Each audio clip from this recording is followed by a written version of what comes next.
గం గణపతియే నమః. శ్రీ గురుభ్యో నమః. శ్రీమాత్రే నమః. జగద్గురువులు శ్రీ శ్రీ ఆదిశంకరాచార్య విరచిత కనకధారా స్తోత్రంలోని 18వ శ్లోకం. సరసిజనయనే సరోజహస్తే ధవళతరాం సుఖగంధమాల్య శోభే భగవతి హరివల్లభే మనోజ్ఞే త్రిభువన భూతికరి ప్రసీద మహ్యాం. సరసిజనయని కమలములను పోలిన కన్నులు కలదాన, సరోజహస్తే కమలము చేతియందు కలదాన, ధవళత అంశుక గంధ మాల్య శోభే తెల్లని వస్త్రము, శ్రీగంధము, పూలదండల వంటి కాంతి కలదాన, మనోజ్ఞే రమణీయ స్వరూపము కలదాన, త్రిభువన భూతికరి మూడు లోకములకు సంపదలు కలిగించునదాన,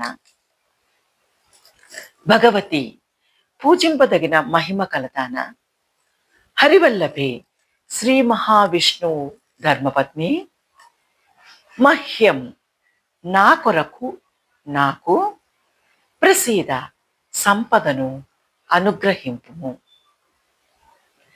కమలముల వంటి కన్నులు కలదానా, కమలము హస్తమందు కలదానా, తెల్లని వస్త్రములు, తెల్లని శ్రీగంధములను, తెల్లని పుష్పమాలలను ధరించుదానా, మూడు లోకములకు సంపదను అనుగ్రహించుదానా, సుందర స్వరూపిణి వైష్ణవి నాయందు దయ కలిగి నాకు సంపదను అనుగ్రహింపుము.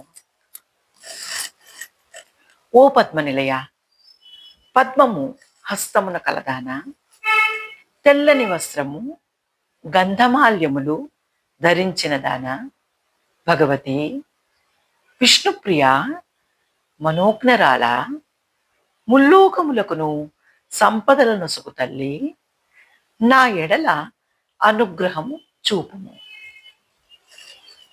శ్రీ సూక్తంలో వేదం శ్రీ మహాలక్ష్మీదేవిని ఇలా స్తుతించింది. గంధద్వారా దురాదర్శాం నిత్యపుష్టాం కరీషిణి ఈశ్వరీగుం సర్వభూతానాం తామిహోపహ్వయే శ్రియం. సుగంధమునకు నిలయమైనది, జయించుటకు సాధ్యము కానిది, సర్వదా శక్తి సామర్థ్యములు ప్రసాదించున్నది, సకల సంపదలకు స్థానమైనది, సకల జీవులను పాలించున్నది శ్రీ మహాలక్ష్మి. అటువంటి శ్రీ మహాలక్ష్మిని నేను ఆవాహన చేయుచున్నాను. శ్రీ మహాలక్ష్మీ నమః. శ్రీమాత్రే నమః.